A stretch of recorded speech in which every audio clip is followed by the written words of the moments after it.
Assalamualaikum anak-anak. Bagaimana kalian sehat semua? Walaupun puasa, tetap harus menunjukkan semangat. Harus senyum, sapa dan salam. Harus ceria, ya. Tidak boleh karena puasa kita menunjukkan badan yang lemes dan lain sebagainya. Anak-anak yang Bapak cintai, anak-anak Bapak yang soleh dan soleha, materi kita kali ini adalah tentang praktek wudhu yang benar. Nah, banyak sekali anak-anak yang wudhu asal-asalan. Padahal wudhu itu sangat-sangat penting. Kenapa? Karena sahnya sholat kita tergantung pada sah wudhunya. Kalau wudhunya tidak sah, maka sholat pun tidak akan sah dan tidak akan diterima oleh Allah. Anak-anak yang Bapak sayangi, mungkin ada di antara kalian sudah belajar secara teori dan sebagainya dan belum sempat untuk praktek. Mari kita sama-sama kita pelajari bagaimana wudhu yang benar. Karena di dalam praktek wudhu ini terus terang harus menggunakan dasar yang kuat, baik dasar yang ada dalam Al-Quran maupun As-Sunnah, hadis Nabi Muhammad SAW. Salah satu contoh di dalam sholat, Nabi kita pernah bersabda, "Shollu kama ra'aitumuni usolli." Sholatlah kamu sebagaimana kamu melihat aku sholat. Itu adalah salah satu tuntunan Rasulullah di dalam melaksanakan ibadah. Tentunya harus sesuai dengan tuntunan, baik tuntunan Allah maupun Rasulnya.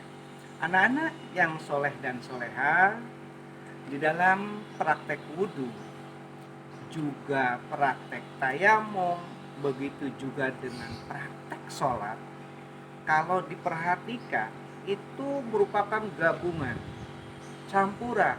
Ada di dalamnya yang termasuk sunnah-sunnah wudhu, sunnah-sunnah sholat, sunnah-sunnah tayamum. Tapi di dalamnya pun itu terdapat namanya rukun, baik itu rukun wudhu, rukun sholat maupun rukun tayamum. Seperti yang dulu pernah diajarkan oleh Bapak, apa itu rukun dan apa itu sunnah, tentunya kalian masih ingat, bukan? Rukun adalah sesuatu yang harus dikerjakan, sesuatu yang harus ada, tidak boleh tertinggal walau sedikit, walaupun satu. Karena kalau ada yang tertinggal, maka batal ibadah kita tersebut dan kita di hadapan Allah dianggap tidak melaksanakan ibadah. Tentunya akan berakhir dengan sebuah dosa yang Allah berikan kepada kita. Oleh karena itu anak-anak, itulah rukun. Nanti apa rukun-rukun wudhu? Nah itu. Yang kedua mengenai sunnah.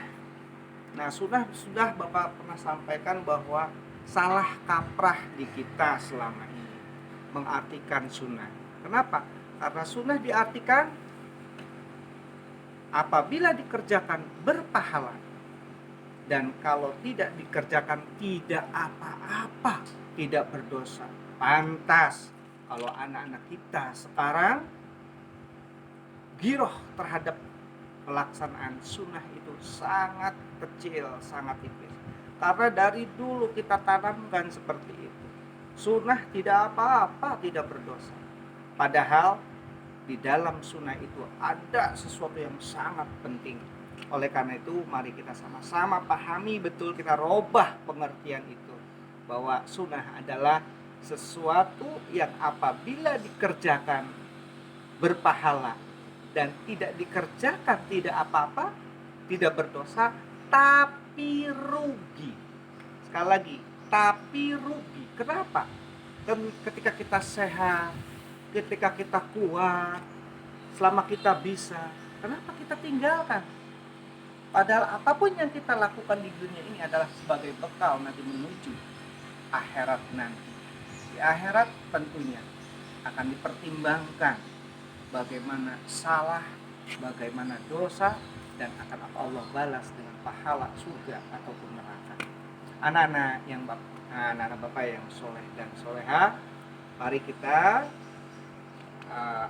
kalian amati apa yang disampaikan oleh bapak maupun yang dipraktekkan oleh bapak dengan baik, dan nanti coba kalian laksanakan, terapkan di dalam wudhu ketika kalian mau melaksanakan sholat. Dan tentunya juga kalian harus tahu mana di antara praktek wudhu yang bapak akan sampaikan tadi, mana yang termasuk ke dalam sunnah wudhu, dan mana yang termasuk ke dalam rukun wudhu. Karena ini sangat penting sekali. Oleh karena itu, anak-anak, mari kita sama-sama pelajari, kita sebentar.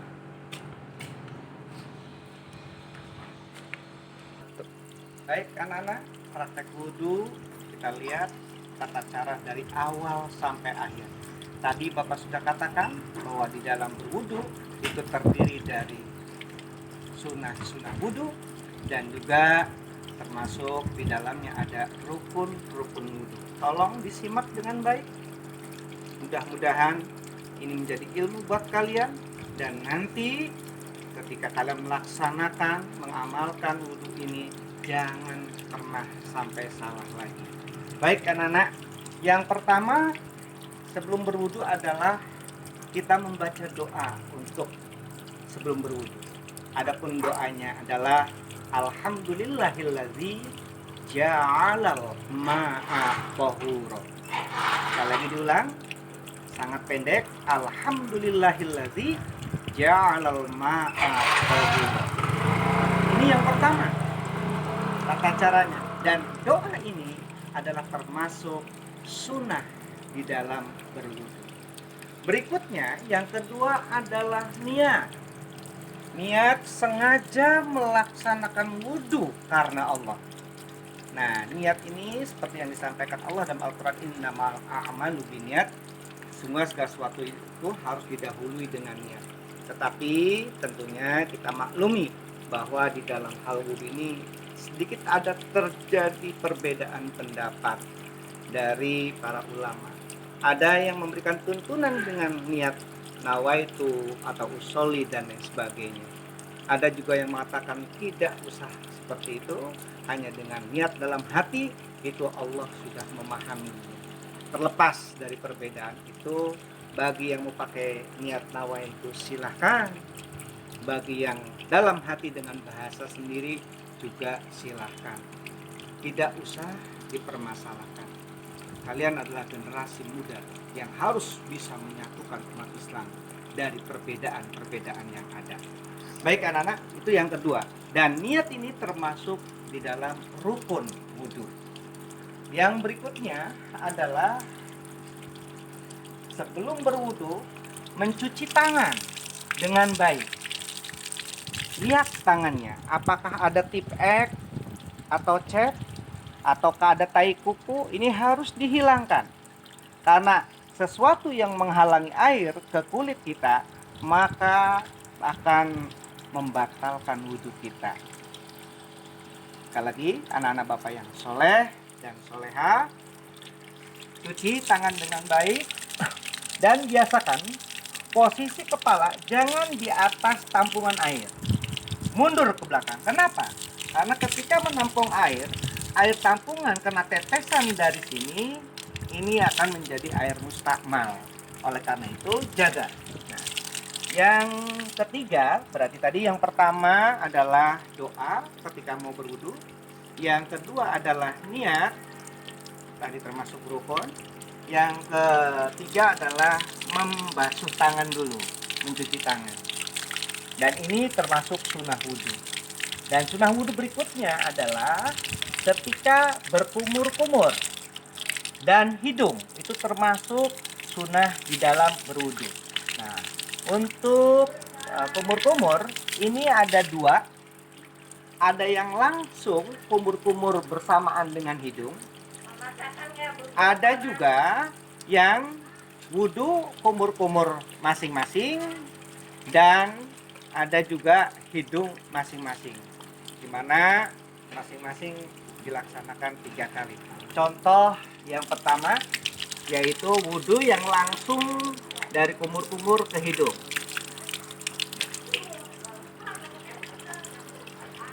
Dan ketika membuang kumur-kumur disunahkan ke kiri, tidak boleh ke kanan. Ya, karena sesuatu yang ini ya. Sekali lagi sampai 3 kali. Sambil sedikit dihirup hidung, tapi jangan terlalu, karena itu akan menyakitkan. Ya. Terus sampai 3 kali.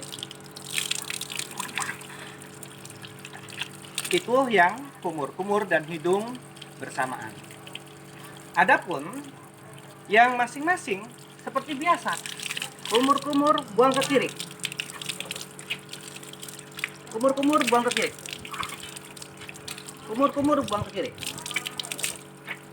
Adapun hidungnya bukan begini, kebanyakan orang salah. Nah, ini salah ini. Tapi ambil air, tampung air dan masukkan ke hidung. Agak sedikit hirup tapi nggak hirup banget. Yang bener gini, ya. Oke.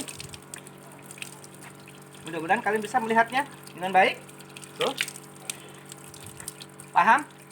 Baik. Nah, itulah berarti tadi sudah tata cara yang pertama, membaca doa sebelum berwudu, ini termasuk sunnah wudu. Niat melaksanakan wudu ini termasuk rukun wudu. Membersihkan tangan ini sunnah, kumur sunnah, dan hidung pun sunnah. Berikutnya adalah membasuh muka. Nah, ini membasuh muka adalah termasuk rukun di dalam wudu yang harus benar. Tidak boleh salah, tidak boleh ada yang tertinggal.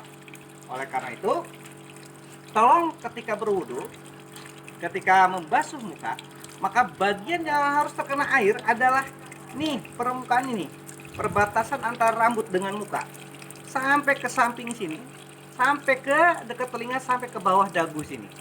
Ini harus kena. Kalau wudhu asal begini aja, jidatnya nggak kena, tidak sah. Karena ini termasuk rukun wudhu. Oleh karena itu, tampung air yang banyak. Tadi Bapak udah katakan, jangan terlalu dekat dengan tampungan kepalanya. Karena tetesan ini akan, nah ini jadi air mustakmal. Maka agak dijauhkan kepala, supaya tidak ini. Baik, anak-anak perhatikan muka. Tuh, putar. Sini. Baru ke tengah. Kira-kira bisa dipahami anak-anak? Lagi HP 3 kali. Tuh. Tuh, ya. Tuh. Baru ke tengah, ya. Lagi. Tuh. Sampai 3 kali. Itu muka termasuk rukun. Berikutnya adalah tangan. Dan menjadi kebiasaan anak-anak sekarang, salah kaprahnya adalah ketika tangan adalah sikut dulu air itu langsung ke ujung tangan. Nah, ini salah. Padahal dalam Al-Quran disebutkan wa aydiyakum ilal marafiq. Tangan hingga siku. Jadi air itu mengena ke tangan dulu, baru ke siku, ke atas sini, sambil diusap. Ini harus lewat siku. Tidak boleh wudhu segini. Sikunya nggak kena, tidak sah. Karena ini termasuk rukun wudhu. Oleh karena itu harus berhati-hati. 1, perhatikan sambil diusap. 2, 3. Nah, ke samping. Kenapa? Kalau di sini ada tembok terhalang, bisa kita ini. 1, diusap. 2, 3. Nah, ini rukun wudhu tangan. Nah, rukun berikutnya adalah mengusap kepala.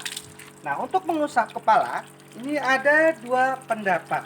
Ada yang langsung ke belakang, langsung ke telinga, diputar-putar, dikeluarkan, baru dibuang ke depan. Kalau semua tadi dari awal 3, untuk kepala Nabi tidak pernah menyebutkan 3 kali. Oleh karena itu ada pandangan yang mengatakan untuk mengusap kepala dan telinga itu cukup sekali, tidak sampai 3 kali. Tapi bagi yang mau 3 kali silahkan. Adapun contohnya biasanya begini ya untuk kepala, dan telinganya ada yang langsung begini. Nah, gitu. Apa? Apa tadi, telinga ya? Iya, Telinga berarti telinga. oh ya, kepala ini tadi udah. Kepala, telinga boleh tiga-tiga, mau satu-satu, mau dua-duanya boleh gitu, tapi harus di ini. Tuh, perhatikan ya. Nah, tiga. Selesai sudah. Dan mengusap kepala adalah rukun dalam sholat. Adapun telinganya ini termasuk sunnah sholat. Dan yang terakhir adalah membasuh kaki hingga mata kaki. Tidak usah sampai ke lutut, ke sikut, tidak. Hanya sampai mata kaki. Dan ini termasuk rukun di dalam berwudu. Yang satunya, ya, yang satunya tuh selesai sudah wudu. Dan terakhir tertib, artinya tertib itu beraturan tadi. Untuk rukun itu tidak boleh acak, ya. Tata cara sholat tidak boleh kaki dulu baru mulut. Nah, ini nggak bisa seperti itu. Dan adapun doa setelah wudhu, ada ulama yang mengatakan cukup dengan membaca syahadat saja. Asyhadu alla ilaha illallah wa asyhadu anna Muhammadan abduhu wa rasuluh. Tapi ada juga yang menyarankan dengan bacaan asyhadu alla ilaha illallah wa asyhadu anna Muhammadar rasulullah. Allahumma ja'alni minat tawabina wa ja'alni minal mutatahhirin wa ja'alni min ibadikas sholihin. Baik anak-anak, demikian tadi penjelasan Bapak tentang wudhu sambil mempraktekannya. Dan adapun tugas kalian ada beberapa hal. Yang pertama tentunya Bapak minta laporan nanti dari kalian, dari apa yang tadi disimak. Bapak hanya minta mana tata cara yang termasuk ke dalam sunnah wudhu, dan mana tata cara wudhu yang termasuk ke dalam rukun wudhu. Dan yang ketiga tentunya apa yang kita pelajari hari ini kalian coba praktekkan. Sebentar lagi kita akan melaksanakan sholat duhur. Coba kita praktekkan tadi apa yang sudah Bapak sampaikan. Insya Allah kalau dari kecil kita wudhu benar, sampai tua pun kita akan benar. Tapi kalau kita wudhu tidak benar dan kita tidak ada keinginan untuk memperbaiki wudhu kita, maka sampai tua pun wudhu kita tidak akan benar. Demikian anak-anak yang Bapak sayangi dan Bapak cintai. Semoga kalian selalu sehat, walaupun kita sekarang situasi dan kondisi sedang menghadapi virus yang menggemparkan orang. Tapi kita yakin kepada Allah bahwa Allah lah yang membuat penyakit dan Allah yang akan memberikan obatnya. Dan kita yakin bahwa ketika Allah menciptakan badan kita, kita memiliki antibodi yang kuat. Apalagi di dalam agama kita, ibadah toharoh sangat diutamakan. Contoh wudhu yang kita laksanakan, kita basuh tangan kita, muka kita dan sebagainya sehari sampai 5 kali. Bagaimana tangan dan badan kita tidak bersih dari bakteri dan lain sebagainya. Semoga pertemuan hari ini bermanfaat bagi kita semua.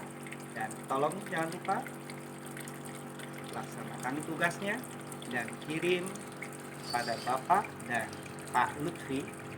Silahkan untuk kelas 7 ke Pak Lutfi, dan untuk kelas 8 laporan dari tugas ini kirimkan kepada Bapak. Terima kasih anak-anak semuanya.